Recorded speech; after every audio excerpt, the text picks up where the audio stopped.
Cierra la puerta. Apaga las luces. Conecta tus audífonos y prepárate para escuchar las historias más aterradoras transmitidas en un podcast. Este es Habla Pablo, el podcast del pueblo en su sección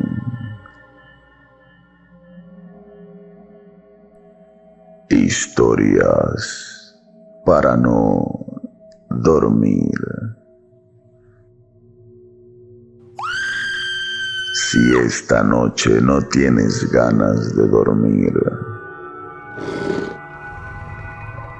este podcast es para ti.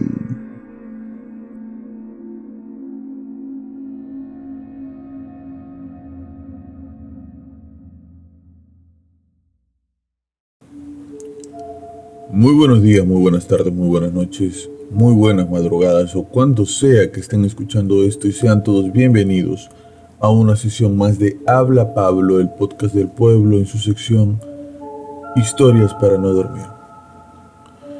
Cada vez que aparece la palabra apagones dentro de un país, uno suele tener diferentes recuerdos. Yo creo que en el Perú, cuando se hablan de apagones, generalmente los recuerdos no son muy buenos, aunque para mí los recuerdos de los apagones siempre vienen acompañados de juegos, de las escondidas, de salir a jugar fútbol en la calle, pero sobre todo de momentos en familia, porque cuando se iba la luz en el Perú, las familias generalmente se reunían y comenzaban a conversar de historias de la familia y cosas, etc. Esto estaba ligado a algo más profundo, porque en el Perú, en el tiempo en donde yo era niño y cuando todavía no había nacido, se iba la luz porque estaba presente y perenne todavía la época del terrorismo. Los terroristas subían a los cerros en donde están las antenas para poner bombas, y estas bombas hacían que se vaya la luz en gran parte de Lima. Esto lo hacían como una estrategia para causar miedo a la gente, porque sin luz, sin energía eléctrica para finales de los 80s y principios de los 90s, no había forma efectiva de comunicarse entre sí y no había forma efectiva para combatir la delincuencia. Los terroristas aprovechaban las sombras para causar miedo, pero a pesar de todo ese temor que ellos causaban en ese momento, las familias trataban de mantenerse unidas. Pero no sé si se han dado cuenta, pero desde hace un tiempo para acá han comenzado a haber en gran parte del mundo diferentes tipos de apagones que al parecer no tienen ninguna explicación. ¿Cómo podría ser posible que un país entero se quede sin electricidad? ¿Cómo podría ser posible que una explicación del por qué se están quedando sin electricidad es porque se dañó una planta? ¿Cómo una planta de energía eléctrica podría encargarse de abastecer todo un país con energía eléctrica? Si esto fuera el caso y el país fuera muy chico, cosa que no sucede en ninguna parte del mundo, ¿cómo es posible que no hayan planes de contingencia para solucionar ese tipo de problemas? ¿Cómo es posible que países ya desarrollados se queden horas sin luz y que nadie lo pueda solucionar? Esta noche en Historias para no dormir vamos a abarcar los diferentes casos de apagones que han habido en el mundo, pero sobre todo el misterio que hay detrás de estos casos, porque no se trata solamente de que un país se quedó sin energía eléctrica por unas cuantas horas. Tiene que ver mucho qué fue lo que pasó antes y qué fue lo que pasó después de que estos países se quedaron sin luz. Recordemos lo importante que es en este momento para nuestra sociedad tener energía eléctrica. Quizás estemos en la época en donde más se necesita la energía eléctrica para vivir, para cargar los celulares, para prender la computadora, para usarla para cocinar, para hervir agua, para hacer arroz. La energía eléctrica se utiliza para ver las noticias de la televisión, para estar informado. Pero también es importante la energía eléctrica para no vivir en la oscuridad. ¿Tú te imaginas cuánto tiempo tardaría el mundo en entrar en caos sin tener energía eléctrica? Vamos a repasar estos múltiples casos de apagones y quizás al finalizar este podcast te des cuenta de un patrón y te des cuenta que esto no solamente se trató de la falla de una planta de energía eléctrica. Al finalizar este podcast quizás te des cuenta que esto no solamente se trata de una tormenta solar, de una falla humana, de un interruptor que se bajó e hizo que todo un país se quede sin luz. Quizás cuando termine este podcast te des cuenta que se trata de algo más.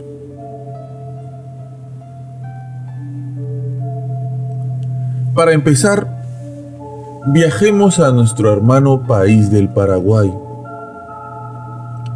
Paraguay es un país que no tiene mar, pero sin embargo lo rodean dos grandes ríos. ¿Esto qué cosa quiere decir? Que el agua es constante y viaja con una fuerza constante. Paraguay registró en el censo del año 2020, en plena pandemia, una población de 7.2 millones de habitantes. Teniendo en cuenta que Paraguay tiene una superficie bordeando el 500.000 de kilómetros cuadrados, haciendo unas matemáticas simples, se podría decir que el número de habitantes es bajo y las ciudades son pequeñas. Pero esto no quita que Paraguay sea un país moderno, con regiones llenas de vida. Gracias a la presencia de estos dos grandes ríos que les mencioné, Paraguay alimenta eléctricamente sus más grandes ciudades con mucha facilidad. La presa más grande que hay en el país es la presa de Itaipú, que durante muchos años ha sido la presa con mayor capacidad de generación eléctrica. Llega a generar hasta 14.000 megawatts. Esta presa alimenta de energía eléctrica a casi todo Paraguay, pero también una gran parte de la energía eléctrica que origina la presa de Itaipú se la manda para Brasil. La presa se construyó en los años 70 y comenzó sus funciones en los años 80.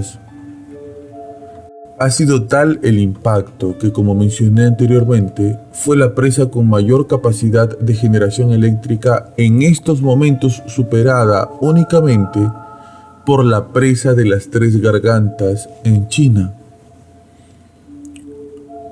Es una presa tan importante que incluso llega a alimentar diferentes voltajes, ya que recordemos que tanto en Paraguay como en Brasil utilizan diferentes voltajes. Unos utilizan 50 hercios y el otro 60 Hz respectivamente. Ahora les voy a pedir que imaginen toda la logística de sistemas de distribución que debe haber en una presa como esta. En los más de 40 años de construcción que tiene esta presa, tiene un índice de incidentes ínfimo. Y nunca, hasta el momento, ha ocurrido nada que haga detener el fluido eléctrico en el Paraguay y en esta gran parte de Brasil que se alimenta de la presa de Itaipú. Se diseñaron para resistir vientos, temblores, tormentas y todo tipo de embestidas de la naturaleza sin dañarlas, pero siempre hay una primera vez. El 10 de noviembre del año 2009 ocurrió un apagón abarcando el 90% del territorio paraguayo y alrededor del 50% del territorio brasilero. Unas 60 millones de personas se quedaron sin energía eléctrica. ¿Esto no les suena a algo familiar? Tomen en cuenta que esto ocurría a las 9:14 de la noche en Paraguay y a las 10:15 horas de Brasil. Y apenas sucedió, afectó directamente todas las funciones básicas elementales del país. Por ejemplo, los semáforos, los elevadores, el alumbrado público, las operaciones que se estaban haciendo en hospitales, los electrodomésticos que tenía la gente en su casa y todo tipo de cosa que funcionaba con energía eléctrica se apagó.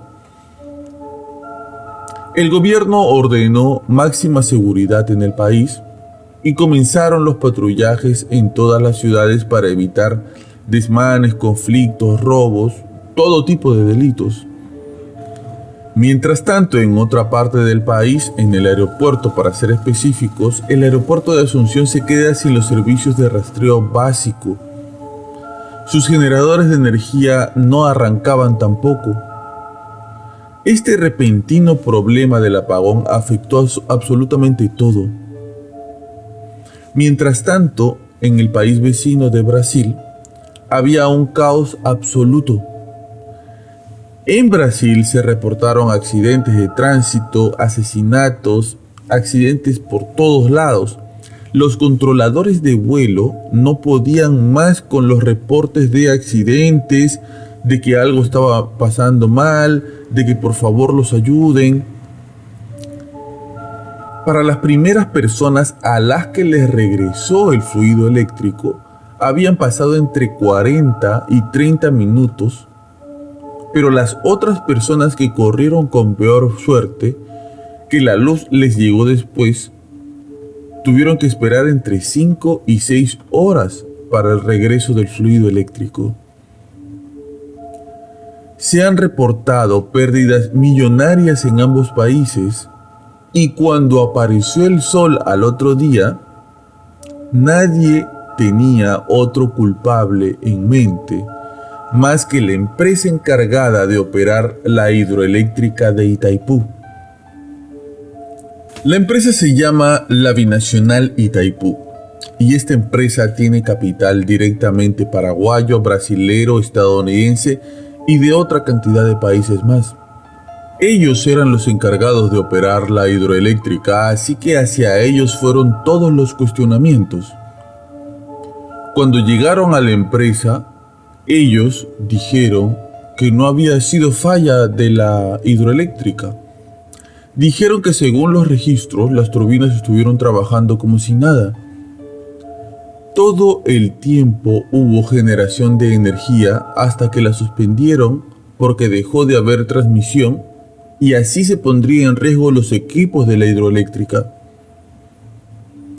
Luego acudieron a las personas encargadas de armar el cableado de la energía eléctrica y les dijeron que ellas eran las culpables. Pero ahí se dieron cuenta que las redes van por vías diferentes. están separadas las unas de las otras. Unas van hacia Brasil y otras hacia Paraguay. No son las mismas. Todo esto comenzó a generar nada más y nada menos que más preguntas. Porque entonces, ¿qué fue lo que falló? ¿Cómo es que dos países, tomando en cuenta la dimensión de Brasil, quedaron sin luz? Mientras todo esto se investigaba, el gobierno de Paraguay y el gobierno de Brasil salieron a dar las mismas declaraciones diciendo que esto se trató de un inusual fenómeno atmosférico que afectó la región de Foz. La región de Foz es donde se encuentra exactamente la hidroeléctrica, y eso fue lo que dañó las redes. Cuando les preguntaron cuál fue este inusual fenómeno atmosférico, respondieron que una fuerte tormenta eléctrica afectó las redes. Ahora, tomemos en cuenta que estas redes han soportado 40 años este tipo de fenómenos atmosféricos y más. Incluso para la fecha en que todo esto ocurrió, el 10 de noviembre del 2009, no hubo tormentas en la zona. Era verano. Entonces, la versión que da el gobierno paraguayo y brasilero no tiene mucho sentido. Mientras la investigación avanzaba, se descubrió que un sistema automático de protección de redes se había activado y había desconectado todo. Pero esto resultaba aún mucho más misterioso, porque estos sistemas automáticos existían uno por cada red. ¿Qué cosa quiere decir esto? Pues que lo que sea que haya ocurrido, había desactivado simultáneamente todas las redes, cosa que no tenía ningún tipo de lógica. Después de estas primeras declaraciones sobre la tormenta eléctrica que supuestamente provocó el apagón, nadie más declaró nada sobre este hecho.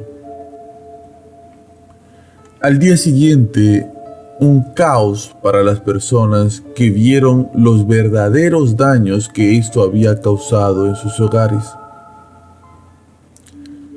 En este punto, me imagino que tú te debes estar preguntando, entonces, Pablo, ¿qué fue lo que pasó? ¿Por qué estamos relatando todo este tema de los apagones, al parecer fortuito, si hoy sábado la sección se llama Historias para no dormir? Esto debería tener un poco de misterio, ¿no? Debería tener algo oculto dentro de la historia que nos estás contando. La verdad es que sí. Pero antes, quisiera que escuchen esto. En el mes de septiembre de ese año 2009, 2 meses antes del apagón, algunos empleados de aduanas de Hernandarias, una ciudad muy cercana a Itaipú, estaban en la madrugada controlando el tráfico que se hacía entre Brasil a Paraguay, tratando de observar que no se lleve nada por contrabando. Estos trabajadores de aduanas, mientras estaban haciendo su trabajo, reportaron algo bastante extraño. Los empleados se dividían entre policías, militares, aduaneros y diferente tipo de personal que trabajaba en ese momento, y comenzaron a ver una luz que no era algo que veían todos los días. Recordemos que los aduaneros en esta zona del país son personas que están acostumbrados a ver todo tipo de cosas y todo tipo de métodos que utilizan los delincuentes para traficar. Sin embargo, la luz que vieron ese día no la pudieron identificar. Era una luz de un color anaranjado intenso que parecía flotar. En medio de la discusión, algunos decían que parecía un avión, otros decían que parecía un helicóptero, pero lo extraño era que no emitía ningún tipo de sonido. Tampoco parecía una máquina construida. Era demasiado grande incluso para ser un avión. Simplemente era una bola anaranjada que estaba flotando en el cielo. Después de 15 o 20 minutos, ya hay un grupo diverso de personas que son testigos de estos hechos, mirando esta luz, discutiendo sobre lo que en realidad es. En ese momento, esta luz sale disparada en una fracción de segundo camino a Asunción, la capital del Paraguay. Y todo esto delante de policías, militares, aduaneros y todo tipo de testigos. 4 días después, el mismo evento se repitió, pero esta vez hay más testigos. ¿A alguien se le ocurre tomarle una foto a esta luz tan rara que sobrevuela la presa de Itaipú? Pero las fotos no salen, se velan, no aparece nada en las fotos. Mientras siguen discutiendo sobre lo que es y lo que no es, de nuevo, esta esfera de luz naranja da un giro y sale disparada volando delante de todos. Esta situación se repetiría una y otra vez por todo el mes de septiembre y de octubre. El mismo patrón. Esta luz sobrevolaba la presa de Itaipú y después de un rato daba un giro y salía volando disparada. Los testigos de estos acontecimientos comenzaron a decir que mientras estos fenómenos avanzaban, podían ver cada vez más luces. Algunos testigos decían que eran 3 y otros llegaron a decir que eran 5.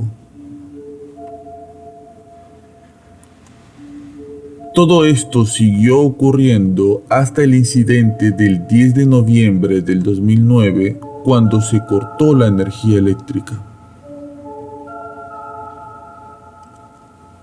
Los periódicos locales que rodeaban la ciudad de Itaipú comenzaron a tomar declaración a sus testigos, y según se puede saber cuando uno lee estos testimonios, comienza a haber un patrón,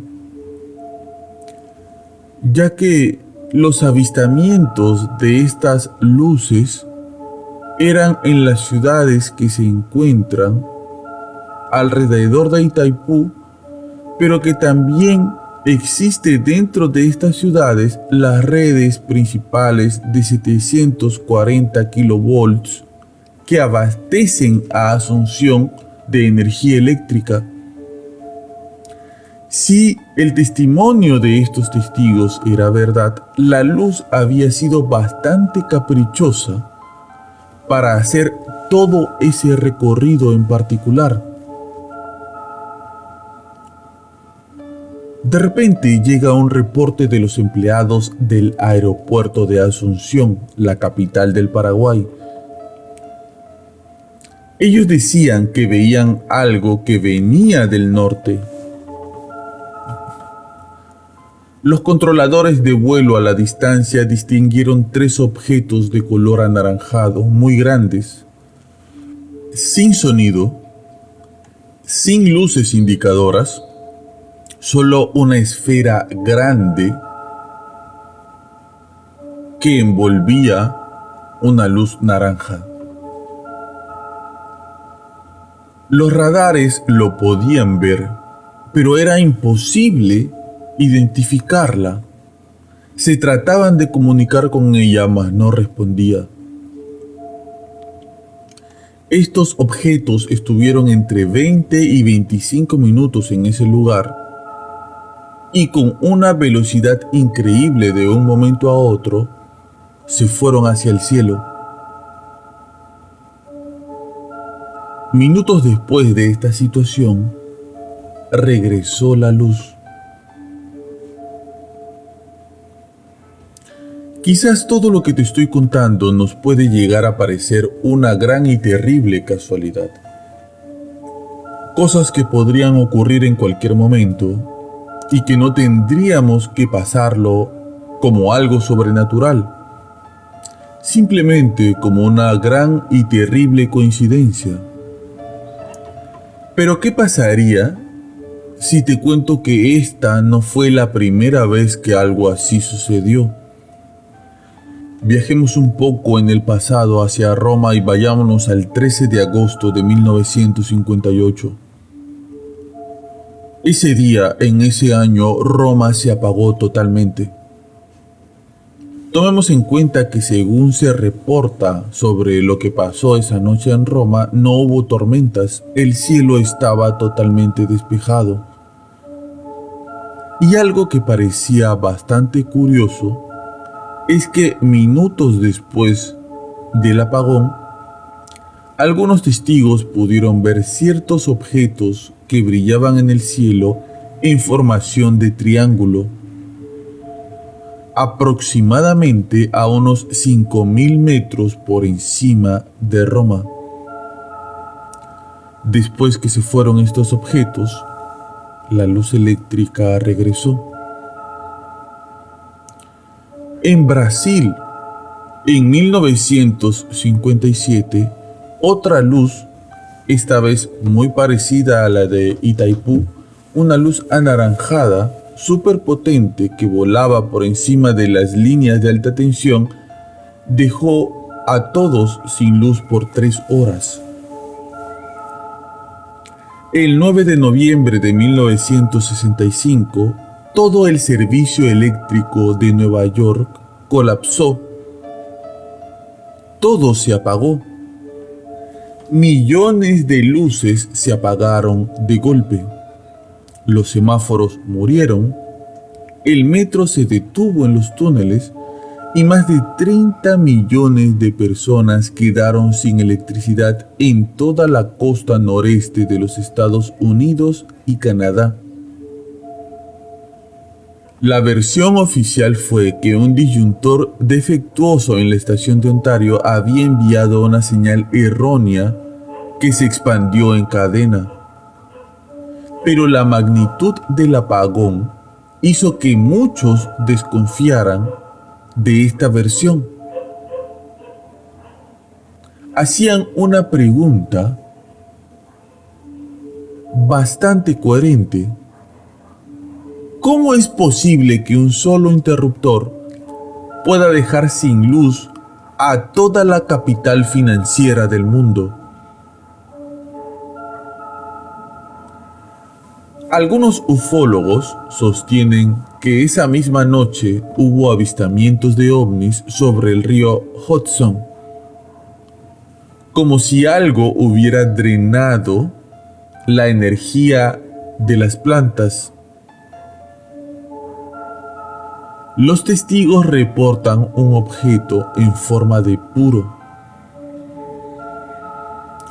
Otras personas hablarían de un experimento militar fallido de la Guerra Fría relacionado a la manipulación de campos electromagnéticos. Incluso hay teorías que dicen que fue una especie de ensayo del gobierno para medir la reacción social ante un apagón total.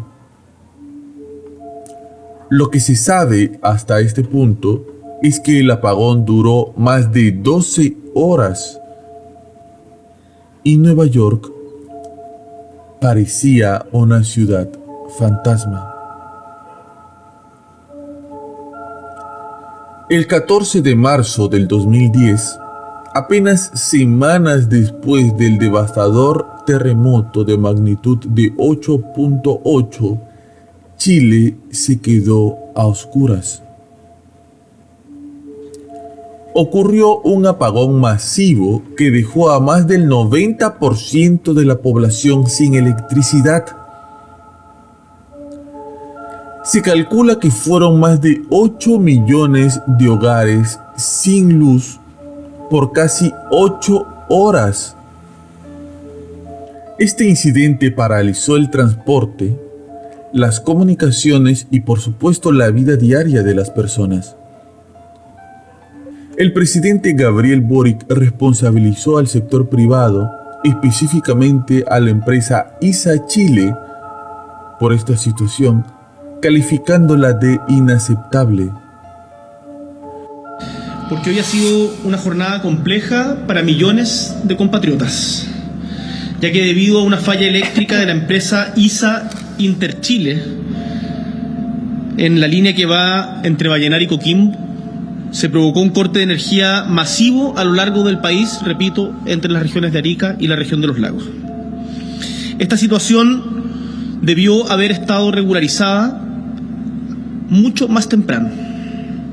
A esta hora, de los 8 millones de hogares que estuvieron sin suministro eléctrico, 4.150.000 han ido recuperando paulatinamente la luz, de una manera inestable aún. La reposición que se ha ido dando parcialmente es una buena noticia, pero hay que ser muy claros en que lo ocurrido hoy nos indigna, porque no es tolerable que por responsabilidad de una o varias empresas se afecte la vida cotidiana de millones de chilenos y chilenas.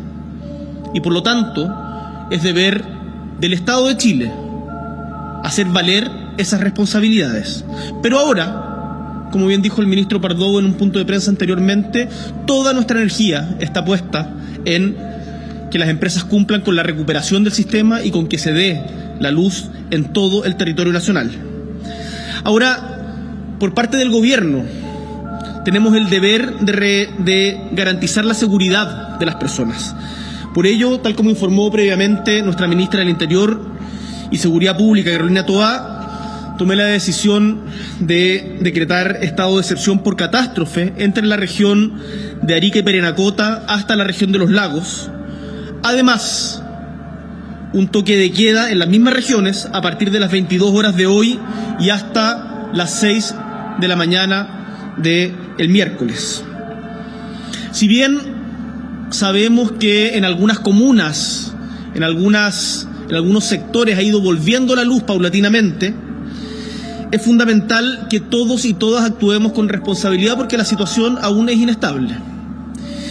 Y por lo tanto, les pedimos encarecidamente que sigan las indicaciones de las autoridades hasta que las empresas solucionen completamente esta situación y nosotros, como gobierno, vamos a estar encima de ello a todo momento. El gobierno declaró que el corte fue provocado por una falla en una línea de transmisión de 500 kilovolts en la región del Maule, la misma zona afectada por el sismo. El gobierno decretó estado de emergencia y toque de queda para mantener el orden, con medidas un poco más estrictas en la región metropolitana. A pesar del caos causado en transporte, en banca, en minería, en hospitales, no se reportaron actos vandálicos ni accidentes graves. Este fue el primer gran apagón posterior al terremoto, cuando la población aún vivía con miedo y desconfianza. Este apagón afectó desde Atacama hasta Araucanía, dejando sin luz a casi todo el país. Algunos testigos afirmaron haber visto destellos en el cielo minutos antes de que se fuera la electricidad. Algo muy parecido a lo que ocurrió en el terremoto que hubo en Perú. Lo que siguió al movimiento telúrico es algo pocas veces visto en el firmamento capitalino. Una serie de destellos iluminaron el cielo previo al corte total de la luz y al inicio de varios focos de incendio. Algunas personas creen que no fue una simple falla técnica, sino parte de las consecuencias electromagnéticas que dejó el terremoto, como si la Tierra aún estuviera liberando energía. Otros sostienen que fue un sabotaje interno para desestabilizar el nuevo gobierno de Sebastián Piñera, que recién había asumido. Y en el terreno conspiranoico, algunos lo vinculan con el experimento HAARP, este famoso programa de los Estados Unidos sobre manipulación del clima y energía que habría tenido relación con el terremoto y posterior apagón. Todo esto, ¿no lo encuentran quizás un poquito raro? Yo les pregunto, ¿cómo es posible que el 80% de un país pueda quedarse sin luz por tantas horas y que no haya ningún tipo de plan de contingencia? En marzo del 2019, Venezuela también se quedó sin luz.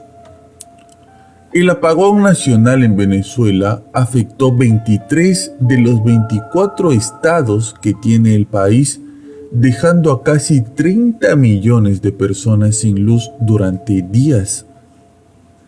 Caracas se convirtió en una ciudad detenida en el tiempo.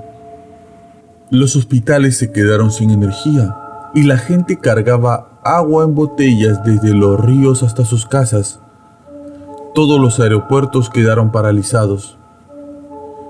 El gobierno de Nicolás Maduro dijo que esto fue un ataque electromagnético al sistema eléctrico nacional, más específicamente a la empresa de Guri, la hidroeléctrica que provee más del 70% de la energía en el país. Algunas ciudades en Venezuela llegaron a pasar hasta 7 días sin electricidad. El metro de Caracas colapsó. Las telecomunicaciones quedaron muertas y hubo una crisis humanitaria inmediata. Hubo reportes de saqueos en Maracaibo y otras regiones. Algunas personas que teorizan sobre lo que pasó dicen que esto fue negligencia del propio gobierno por falta de inversión, corrupción y equipos obsoletos. Otras teorías hablaban de un ataque cibernético de los Estados Unidos contra el sistema SCADA, que es el que controla la represa. Y en los márgenes del misterio, circulan algunos rumores de que luces extrañas fueron vistas sobre la represa Guri horas antes del apagón, sugiriendo otro tipo de origen. Teniendo todos estos ejemplos en cuenta, ¿a qué podemos atribuirle todos estos fenómenos? ¿Se trata acaso de una simple casualidad que se vean luces extrañas luego de apagones masivos en todo el mundo? ¿O que en realidad, de alguna forma, todos estos apagones tienen relación? Vamos a hacer un ejercicio por un momento. Si esto no se tratara solamente de casualidad, si esto tuviera una finalidad mucho más macabra,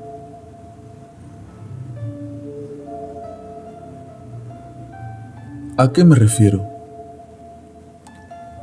¿Y si esto lo hicieran a propósito?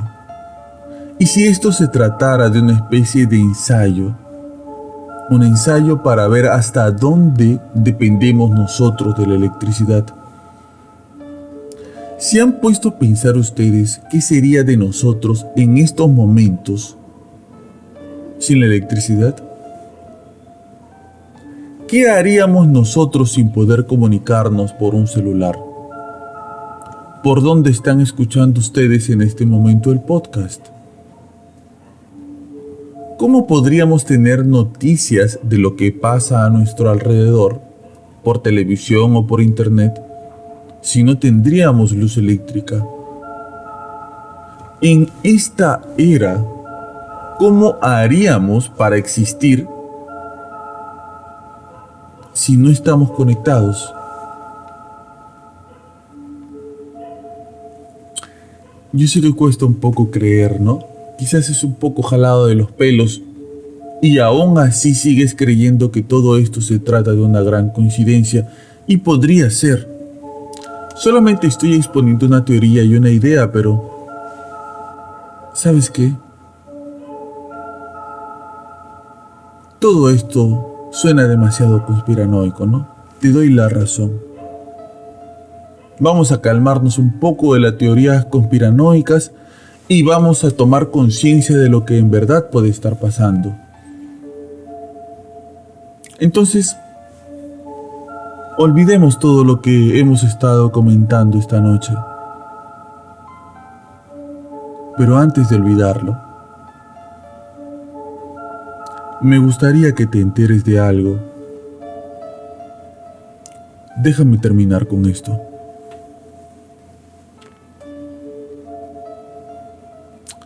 En el año 2021, una noticia dejó pensando a todos los que habían vivido el apagón de la presa de Itaipú. En este año se publicó una crítica a la empresa Itaipú Binacional, empresa que es propietaria y operadora de la gran presa de Itaipú, en el Paraguay, de la que hablamos al principio del podcast. Esta crítica se refería, en concreto, a mencionar que cómo era posible que se gastara tanto presupuesto financiando convenciones. La empresa Itaipú Binacional estaba destinando muchos millones al financiamiento de convenciones de investigadores OVNI de Brasil, junto con diversos eventos de investigación OVNI internacional. Este reporte, criticando la gestión de Itaipú Binacional, decía que cientos de miles de dólares iban al financiamiento de convenciones OVNI. ¿Qué tiene que ver una empresa destinada a mantener una presa de energía eléctrica financie convenciones del tema OVNI en Brasil?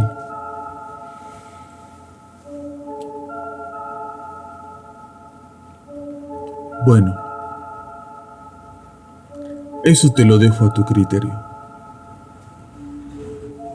Y muy bien, muchísimas gracias por acompañarnos y por estar aquí en esta historia para no dormir sobre el misterio de los apagones en el mundo. Sea casualidad o sea misterio, todo esto será motivo de otro podcast. Y muy bien, muchísimas gracias por acompañarnos y estar aquí en este tema de los misterios de los apagones en el mundo. Han habido otro tipo de apagones en otras áreas del mundo también misteriosos.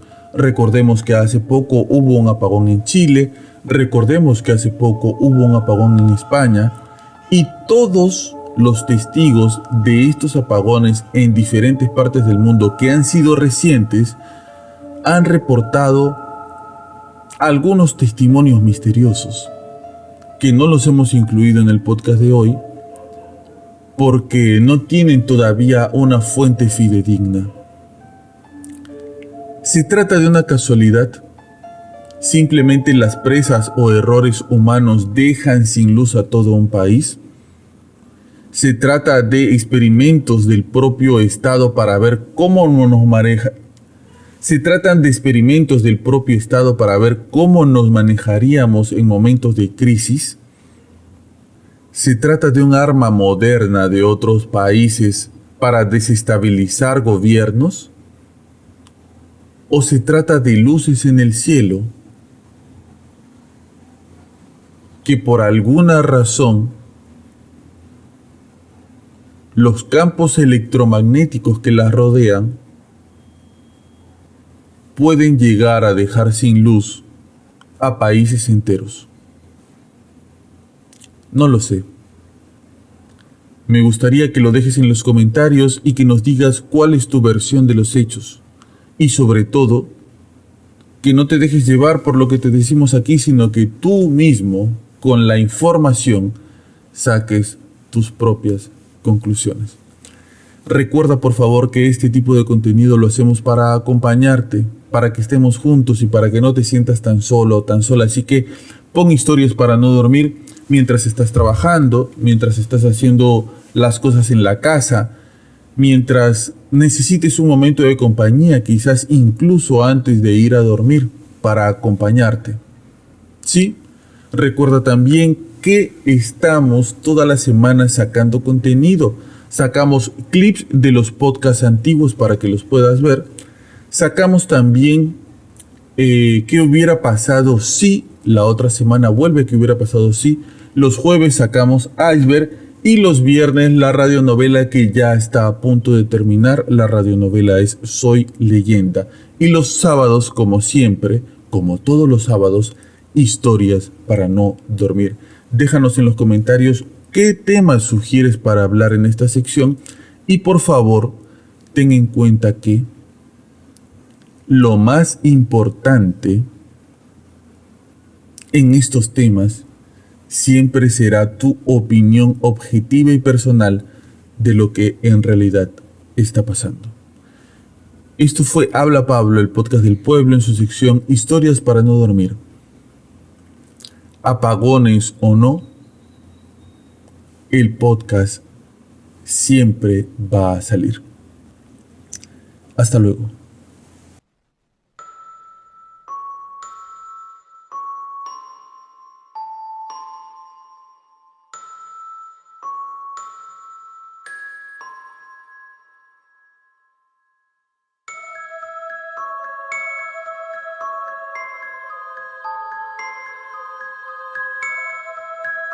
Quiero enviar un agradecimiento especial a todas aquellas personas que se han suscrito al canal mediante el botón unirse, a las personas que nos envían donativos cuando el podcast está saliendo en vivo mediante su superchat y todas aquellas personas que están comenzando a donarnos mediante el código QR. Gracias a ustedes vamos a poder realizar más investigaciones, comprar nuevos equipos y apoyarnos para poder sacar adelante este bonito proyecto. Muchísimas gracias.